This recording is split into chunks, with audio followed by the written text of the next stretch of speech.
नमस्कार, स्वागत है आप सभी का न्यूज इंडिया पर। मैं हूं आपके साथ Neetu Gupta. Mister chief minister, जी हां, ये एक ऐसा शो जो आपको सीधा आपके प्रदेश के मुख्यमंत्री से आपको जोड़ेगा, जिसमें आपको पता लगेगा कि आपके राज्य के सीएम क्या कुछ कर रही हैं, दिन भर उन्होंने किन कार्यक्रमों में हिस्सा लिया और आपके प्रदेश को क्या सौगातें मिली हैं। इस शो के जरिए हम आपको बताएंगे कि आज देश भर के मुख्यमंत्रियों की क्या क्या गतिविधियां रही, जनता और प्रदेश के विकास के लिए उन्होंने क्या क्या अहम कदम उठाए हैं, जिनका आपसे सीधा सरोकार रहेगा। तो आज हम शुरुआत करेंगे सबसे पहले उत्तराखंड के मुख्यमंत्री पुष्कर सिंह धामी से।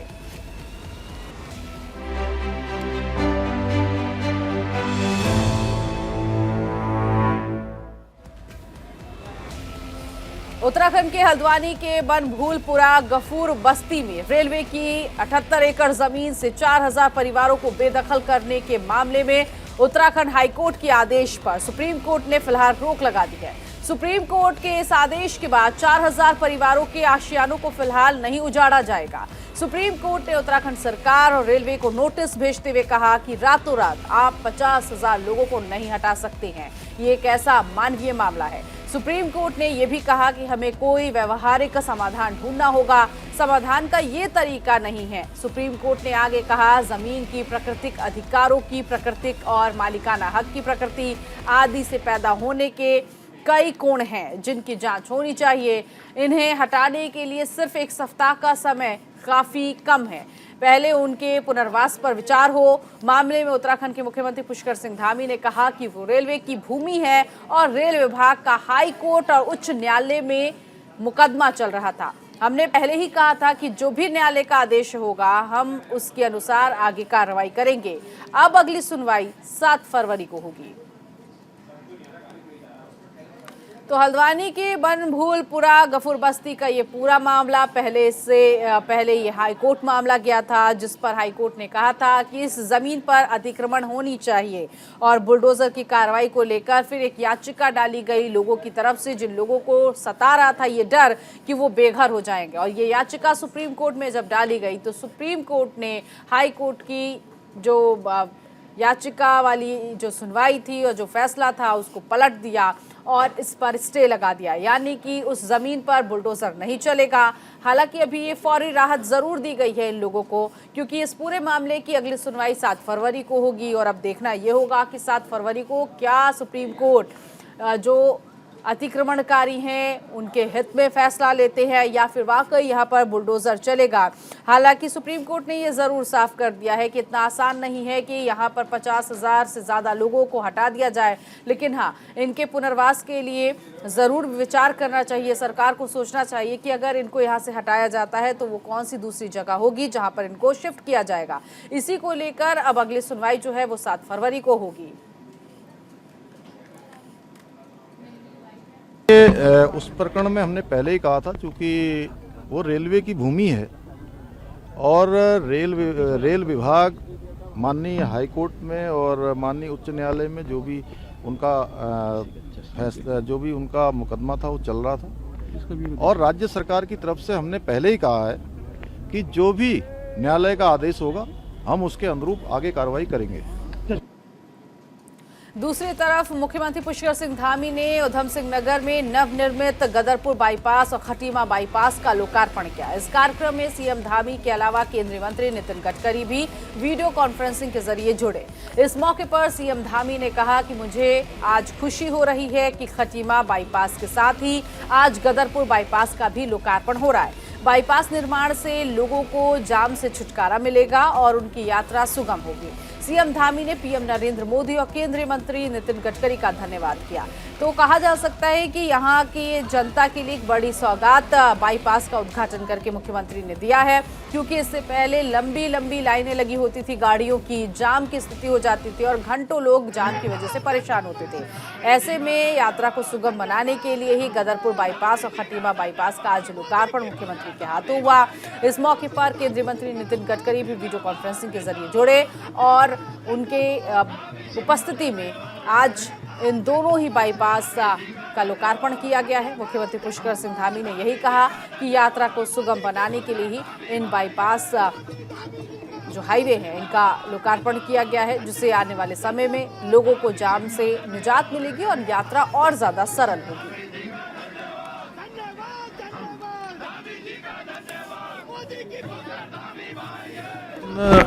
दोनों बाईपासों के खटीमा बाईपास के लोकार्पण से, आज इसके चालू हो जाने से, और गदरपुर के बाईपास के लोकार्पण से, जहां खटीमा बाईपास से बनबसा, टनकपुर, खटीमा, पिथौरागढ़, चंपावत, लोहाघाट और धारचूला तक के लोगों को सीधे सीधे जो शहर के अंदर घनी आबादी के बीच से आना पड़ता था, और यहाँ के लोगों को भी तमाम प्रकार का जो अनावश्यक रूप से प्रदूषण है वो उनके ऊपर उसका असर पड़ता था, और जाम और तमाम प्रकार की जो समस्याएं हैं उनसे निजात मिलेगी और सीधे सीधे लोग यहाँ से जाएंगे आसपास के क्षेत्रों का। वहीं गदरपुर बाईपास के बन जाने से भी इस क्षेत्र के लोगों को और आसपास के क्षेत्र के लोगों को बहुत बड़ा लाभ होने वाला है। उनकी यात्रा उसकी समय सीमा कम होने वाली है।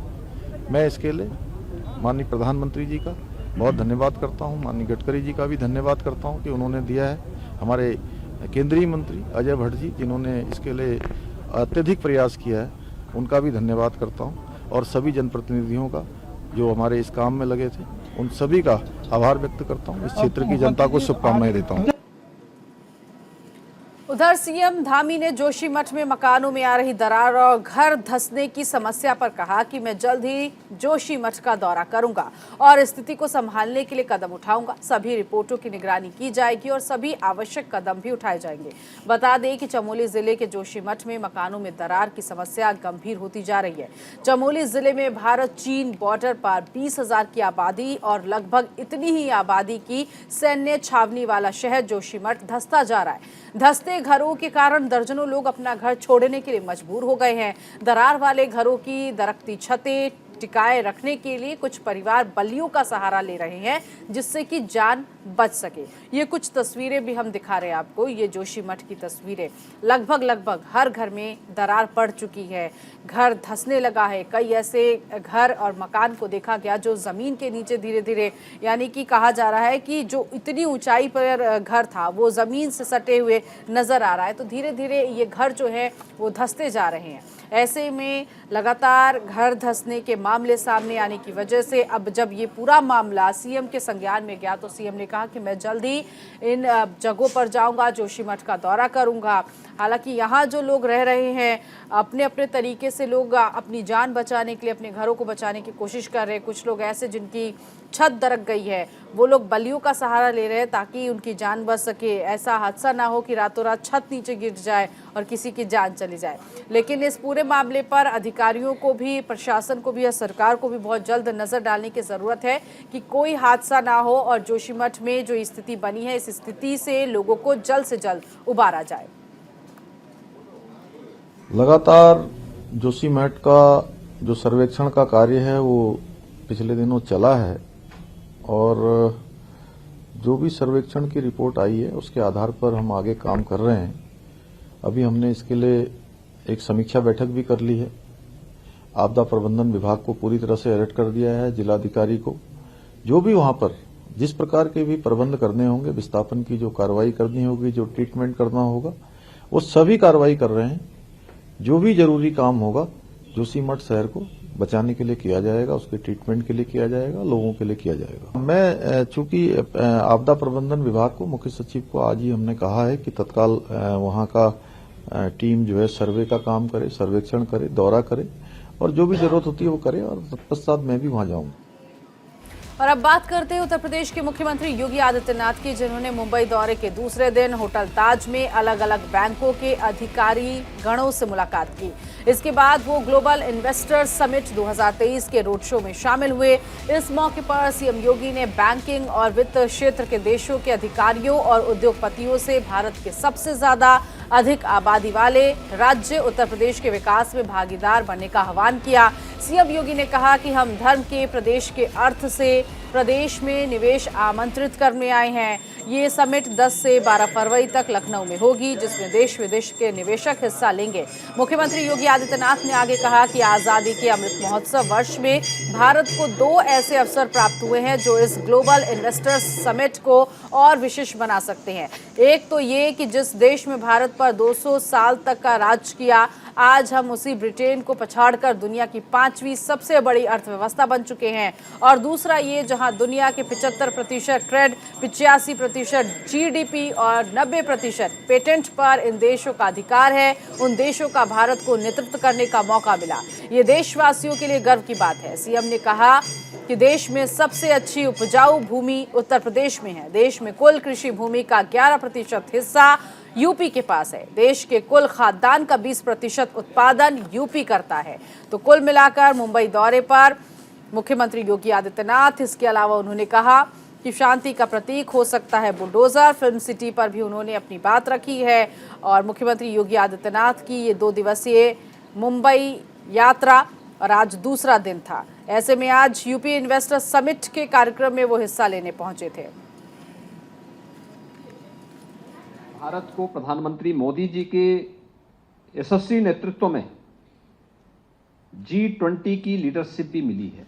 भारत G20 के दुनिया के उन 20 प्रतिष्ठित देशों का नेतृत्व कर रहा है जहां पर दुनिया की 60% आबादी निवास कर रही है। दुनिया के 75% ट्रेड पर जिनका अधिकार है,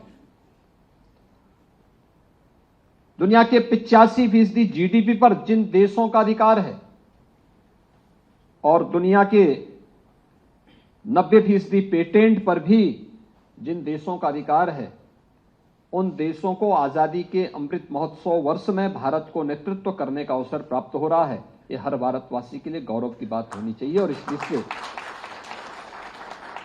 इस नए भारत के निर्माण में प्रधानमंत्री मोदी जी के इस प्रवर्तमान अभियान में हम सब की क्या भूमिका हो सकती है, उसी भूमिका को आप सबके सामने रखने के लिए उत्तर प्रदेश की ओर से हमारी टीम आई है।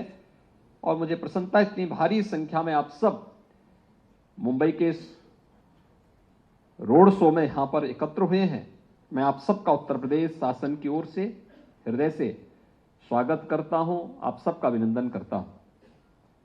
जैसा यहां पर जो प्रेजेंटेशन आपके सामने हुए हैं, जो मेरे पूर्व वक्ताओं ने भी आपके सामने अपनी बातें यहां पर कही हैं, कहने के लिए उत्तर प्रदेश 25 करोड़ की आबादी का, देश की सबसे बड़ी आबादी का राज्य है। और अगर दुनिया के अंदर आप देखेंगे तो 4 ही देश ऐसे हैं जिनकी 25 करोड़ से अधिक की आबादी है। स्वाभाविक रूप से संभावनाएं हमारे पास हैं। दुनिया के अंदर कौन सा ऐसा सेक्टर है जिसमें यूपी के अंदर संभावना ना दिखती हो। और पिछले 8 वर्ष में प्रधानमंत्री मोदी जी के यशस्वी नेतृत्व में, उनके मार्गदर्शन में देश के अंदर जो कार्य हुआ है हम सबके सामने है। उत्तर प्रदेश ने भी पिछले 6 वर्ष के अंदर इन सभी सुविधाओं का बेहतर लाभ लिया है। उत्तर प्रदेश देश के अंदर सबसे अच्छी फर्टाइल लैंड रखता है। अगर आप कृषि और कृषि से संबंधित क्षेत्र में ही अगर देखेंगे, हमारे पास देश के अंदर की कुल एग्रीकल्चर की जो लैंड है उसमें से 11% हिस्सा यूपी के पास है। लेकिन अगर हम खाद्यान्न उत्पादन की बात करते हैं तो देश के कुल खाद्यान्न उत्पादन का 20% उत्पादन अकेले उत्तर प्रदेश देता है। ये उत्तर प्रदेश, और मैं मानता हूं अभी कि अगर हम इस दिशा में थोड़ा प्रयास और कर लेंगे तो जितनी अभी तक हमारा खाद्यान्न उत्पादन है, इसमें 3 गुना वृद्धि करने की सामर्थ्य अभी उत्तर प्रदेश रखता है। और यह उत्तर प्रदेश के अंदर हम लोग वर्तमान में कर रहे हैं। उत्तर प्रदेश फूड प्रोसेसिंग का एक बहुत बड़ा हब बन सकता है। प्रचुर जल संसाधन हमारे पास है। दुनिया की सबसे अच्छी उर्वरा भूमि हमारे पास है। उधर राजस्थान के मुख्यमंत्री अशोक गहलोत की पहल पर उदयपुर में आयोजित हो रहे 2 दिवसीय राजस्थान मेगा जॉब फेयर का आज दूसरा दिन है। इस मेले में आज खुद सीएम अशोक गहलोत ने शिरकत की। इस मौके पर सीएम गहलोत ने कहा कि उनकी सरकार ने युवाओं को नौकरी देने के लिए रोजगार मेले की शुरुआत की, जिससे कोई भी युवा बेरोजगार न रह सके। सीएम गहलोत ने अपनी सरकार की उपलब्धियां भी बताई। उन्होंने कहा कि इस बार सरकार के खिलाफ कोई विरोधी लहर नहीं है और हमारी सरकार फिर से रिपीट होगी। सुनिए। इस बार सरकार रिपीट हो सकती है। उनको मालूम है कि इस बार सरकार के विरोध में कोई लहर नहीं है। बहुत लंबे अरसे बाद में वक्त आया है कि सरकार के विरोध में कोई लहर नहीं है, एंटी इनकम्बेंसी नहीं है जो कहलाती है। अश्लील डांस करवा करके तो भीड़ इकट्ठी करनी, अश्लील डांस करवा के भीड़ इकट्ठा करने स्थिति बड़ी खराब है। उनकी आक्रोश फेल हो रही है। एक बार तो उन्होंने विड्रॉ भी कर लिया था, आपको मालूम है। 2 घंटे में वापस इन्होंने शुरू किया कि लोग क्या कहेंगे, और आप जैसे अध्यक्ष जी कह रहे हैं असली डांस करवा के तो भीड़ इकट्ठी कर रहे हैं, तो उनकी रैली पूरी तरह फ्लॉप साबित हुई है। वो खुद ही फ्लॉप साबित हो गए सब लोग। 6-6 साल से तो बन के मुख्यमंत्री उम्मीदवार, हालत बड़ी उनकी खराब है। तो इसलिए उनकी बातों में कोई दम नहीं है कि 7 दिन में कर्जा माफ कर देंगे, हमें 3 दिन में कर दिया। और तो कागजों में है ना भाई, 22 लाख किसानों के कर्जा माफ हो गए राजस्थान के अंदर। 14,000 करोड़ का हमने कर्जा चुकाया है। उसमें 6,000 करोड़ तो वसुंधरा राजे जी के वक्त के बकाया हो गया था, वो भी चुका हम लोगों ने। ये इतने झूठ बोलते हैं और ये झूठ इनके लिए महंगी पड़ेगी, क्योंकि जिनका कर्जा माफ हुआ और वो घर बैठा बैठा देखता है, आज न्यूज़ पढ़ रहा है कि यार गुलाब चंद कटारिया कह रहे कर्जा माफ नहीं हुआ। मेरे तो 8 लाख कर्जा माफ हो गया, मेरा 5 लाख हो गया, मेरा 1 लाख हो गया, मेरा 2 लाख हो गया। उन सबको गुस्सा आ रहा है, इतने झूठे क्यों लोग हैं, झूठ क्यों बोलते हैं लोग। कर्जा माफ हुआ है, 100% हुआ है, और लिमिट रखी नहीं हमने कोई, ये भी बड़ी बात है। भूमि विकास बैंक में और कोऑपरेटिव बैंक में 100% कर्जा माफ कर दिया, कोई लिमिट नहीं थी। इनके वक्त में लिमिट थी 50,000 की थी सिर्फ। फिर इन्होंने बढ़ाने का प्रयास किया, तब से गवर्नमेंट चली गई बीजेपी की। हमने कोई लिमिट रखी नहीं थी। हाँ, ये बात है, राष्ट्रीयकृत बैंकें हैं, उनको हमने बहुत कोशिश की मनाने की, भाई आप भी आगे आओ और सेटलमेंट करो। जैसे आप इंडस्ट्री से करते हो वन टाइम सेटलमेंट, वो कीजिए। आधा पैसा जो कम होगा और बाद में जो किसानों के हिस्से में आएगा वो हम देंगे, सरकार दे देगी, तो किसान कर्जा माफ हो जाएगा। वो तो कम काम करो, वो कर नहीं रहे वो लोग। तो जो केंद्रीकृत बैंकों का कर्जा है वो माफ नहीं हुआ है। बाकी हमने जो वादा किया था वादा पूरा निभाया। और अब बात करते हैं गोवा की, जहां पर मोपा में नए मनोहर अंतर्राष्ट्रीय हवाई अड्डे पर सुबह में पहली यात्री उड़ान उतरी, जिसके साथ ही गोवा में नवनिर्मित हवाई अड्डे का औपचारिक शुरुआत भी हुआ। हैदराबाद से 179 यात्रियों को लेकर इंडिगो की उड़ान मोपा के नए हवाई अड्डे पर सुबह 9 बजे पहुंची। एयरपोर्ट पर केंद्रीय मंत्री और उत्तरी गोवा के सांसद मौजूद रहे, सांसद श्रीपद नाइक, इसके अलावा मुख्यमंत्री सावंत। और आपको बता दें कि यहां पर गोवा के पर्यटन मंत्री रोहन खोटे भी मौजूद थे। हवाई अड्डे की टर्मिनल यात्रा इमारत में यात्रियों का स्वागत किया गया। पर्यटकों का स्वागत करने के लिए हवाई अड्डे के बाहर बैंड भी बजाया गया। इस मौके पर मुख्यमंत्री प्रमोद सावंत ने ये कहा कि ये राज्य और केंद्र सरकार के लिए बड़ी उपलब्धि है कि आज से गोवा में 2 हवाई अड्डे होंगे। तो वहीं दूसरी तरफ सांसद श्रीपद नाइक ने ये कहा कि नए हवाई अड्डे से राज्य के पर्यटन उद्योग को गति मिलेगी। पीएम नरेंद्र मोदी ने 11 दिसंबर 2022 को नए हवाई अड्डे के पहले चरण का उद्घाटन किया था। आपको याद दिला दें कि एयरपोर्ट का नाम पूर्व रक्षा मंत्री और गोवा के पूर्व मुख्यमंत्री दिवंगत मनोहर पर्रिकर के नाम पर रखा गया है। मोपा हवाई अड्डे का पहला चरण 2870 करोड़ रुपए में तैयार होकर बन चुका है और इससे हर साल लगभग 44 लाख लोग यात्रा करेंगे। मनोहर इंटरनेशनल एयरपोर्ट आज 5 तारीख, जो एयरपोर्ट माननीय प्रधानमंत्री नरेंद्र मोदी जी के से इनॉग्रेट हुआ था, आज उसका कमर्शियल फ्लाइट, इंडिगो का फर्स्ट फ्लाइट आज से लैंड हुआ। और आज से सभी फ्लाइट्स जो almost more than 11 flights connecting to the different cities start हो रहे हैं। गोवा सरकार के लिए, केंद्र सरकार के लिए बहुत बड़ी अचीवमेंट है गोवा का द सेकंड इंटरनेशनल एयरपोर्ट जो हमने इनॉग्रेट किया और उसकी कमर्शियल एक्टिविटीज आज स्टार्ट हो गई, इसलिए मैं सभी गोवा के लोगों की तरफ से आने वाले पैसेंजर्स और टूरिस्ट सबका बहुत बहुत स्वागत करता हूं। और मुझे लगता है कि जिस तरह का क्राउड आज यहाँ पे अवेलेबल है, इससे ज्यादा ही क्राउड हमेशा के लिए रहेगा। राह देख रहे थे बहुत सालों से, वही इसीलिए which is an Goa's own airport, in short it is an revenue sharing airport for the government of Goa.